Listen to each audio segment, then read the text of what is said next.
Hey everybody, if you're watching this, I'm assuming you're probably interested in the photo editing process, but some of you may be coming from my Instagram, which means some of you may be my friends from school and such, which probably means you don't know what any of this is, don't really care, but if you're here anyways, thanks, I appreciate it. But yeah, this is basically going to be a video where I edit this photo. It's not going to leave this program at all. I'm going to stay in Lightroom. I'm going to take this photo and turn it into this, and I'm going to take you through exactly how I did that and what things I changed. So yeah, thanks for watching. Alright, so the first thing I'm going to do for this photo is bring down the temperature slightly, and also bring up the pink tint to about 40. Bring this up a tad. This will just help us to get that darker, colder, moodier feel that a lot of Brandon's photos have. As you can tell by that change right there. I'm not going to mess with the exposure. I think it's properly exposed, but I'm going to bring up the contrast slightly to about 20. The next thing I'm going to do to make these lights a little bit more prominent is bring up the highlights. I don't want to bring it up too much, because then model Kristen starts to get really pale here in this area and it starts to lose her skin tones. But I will bring it up to about I'll say 45, and to help with the skin right here, I'll bring the whites down just slightly, maybe about 38. I'm not going to mess with the shadows because I don't want to get too washed out and too bright in the darker areas that way, and I don't want to lose the detail in her hair. But I am going to bring up the contrast just a little bit to help get a little bit more contrast, I guess. Yeah, I don't really know what other word for it. Anywho, that's basically all I'm going to do for this top area. And now for presence. A lot of people in their photos like to bring up clarity, and typically I do as well. But that's for my nature photos, and it doesn't really do this type of photo justice. So instead what I'm going to do is bring the clarity down. I'm not going to bring it down too much because then it's just completely unrealistic. But I'm going to bring it down to, let's say, 25 or so, because that helps smooth out her features, as well as just 1 second, let me show you. If I bring it to 0, bring it to about 29, you can see the difference right there. It just gives it a little bit more of a smoother, slightly blurry look, helps make it a little bit more dreamy, if you will. I'm going to bring up the vibrance slightly, nothing crazy, and I'm not going to mess with the saturation for now. Actually, I'll bring it up just a smidge. Alright, and that basically covers the basic tab, and you can already tell we made quite a difference in the photo. Moving on, we're going to mess with the tone curve now.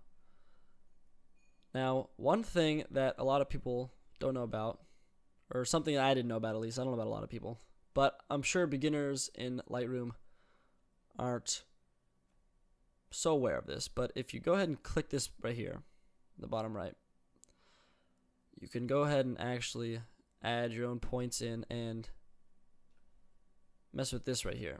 And this is going to help us a lot with this type of photo. So if I bring up the bottom point just a bit, not too much, maybe 5.1 or so, and I bring down the top one slightly. What that does is just give it a little more of a washed out image, and that's more of a stylistic choice. And then what I like to do is add 3 points for the shadows, midtones, and highlights, and just mess with those a little bit until I get something I like. I'm actually going to bring this down a little bit more. And I think I'm going to curve the shadows down just a bit. Nothing too much. Midtones I think are alright, and highlights, maybe bring those up just a tad. And I'm liking how that looks. I might bring this up a little bit. There we go. Now some might prefer the before look like this, because it's more of more vibrant colors, things pop more. But with this type of photo, I'm liking this more fade. It's kind of like Instagram. If you're editing a photo on Instagram, it's like the fade filter, or not a filter, but you can edit your photos and you can add fade. That's kind of what we're doing here, and I'm liking the way that looks. So now we're going to move on to hue, saturation, and luminance. And the first thing we're going to do is just take our little cursor here, and I'm going to go for these lights here. So it's going to be these oranges here, and I'm going to bring it down towards the red more. Not too much, but just enough. Because I'm liking the orange look more than the yellow. And next thing I'm going to do is bring up the blues here so that it's a little bit more purple on her shirt. Not too much. Because I'm liking the orange and purple look rather than this blue and yellow that was there before. Alright. I think that about does it for the hue. And if we go over to saturation, we're not going to do much of anything here because too much saturation and something like that happens. But I'm going to bring up the saturation slightly on the orange and just slightly down here in the purples. And that's all I'm really going to do. And then luminance is the last tab here. And I'm going to bring the orange way up. Not way up, but a decent amount up if I can get it. Let me just do it this way. And one of the things I like the most about bringing this up is that in her hands right up in here. That is not the right thing in the top left. What's going on? On her hands, the luminance just brings a lot more attention to the fact that she's holding lights up here. And of course it just makes everything else all around brighter. So as you can see, this tab has now changed some colors around and in my opinion made the lights pop in a more appealing way. So the next thing we're going to do is split turning. And basically split turning is where things get a little bit more creative, and I really avoided it when I first started Lightroom because I didn't know what to do. But split turning is really going to be important for a photo like this. So the first thing I'm going to do is find a suitable color for the highlights. And I'm thinking something over here in the bluish purple, a little bit more to the purple range. But we'll just quickly look over the other ones to see. And obviously the saturation is really high while I'm up here, but down here it's not as much. I'm probably going to be somewhere in maybe 15% range. I don't know. But for this photo, since I've been going with the orange and the purples, I think I'm going to stick to the purple. I think 272 looks good. And I'm going to bring the saturation down, let's say, to about maybe 9. So I'll bring it up a little bit. Very slight change, but it adds a little bit more creativeness. And for the shadows, and you can mess with the balance as well to change things around. But I'm going to leave the balance at 0. And for the shadows, I think I'm going to probably also go in the same area, but a little bit more blue. In fact, I'm going to go back over here, and I'm going to bring... let me bring this down a little quick. I'm going to bring the highlights a little bit more to the purple side. So let's say 280, that works. Bring up the saturation to 13 or so. And then for the shadows, I'm going to favor more of a blue. So still in the same ballpark, but just a little bit more blue. 254 sounds good, and bring the saturation down lower than the highlights to about 5. That looks good. And while split turning again hasn't done a huge amount of things, if you look at her face, the highlights have brought a little bit more color into her face, and the shadows in the background a little bit more blue. Very, very slight, but I like the way that looks. And so far we've transformed this image into this, so it's looking really good so far, but we still got a couple more things to do. Alright, next we have detail, and everyone does detail differently, but what I like to do is bring the sharpening up a decent amount. I'm going to go up to 50, and then I also like to bring the noise reduction up a lot, especially for a photo like this where we brought down the luminance to achieve more of a dreamy effect. The noise reduction, if I bring that up to 50, it's going to smooth everything out quite a bit, almost to the point where it looks like a painting kind of. And if I zoom in here, you'll see what I mean. So without the detail tab, you can see a little bit more noise, especially up here. and I think the focus is somewhere near her ear on this side of her face. But if we just turn that tab on, all the noise is basically smoothed out,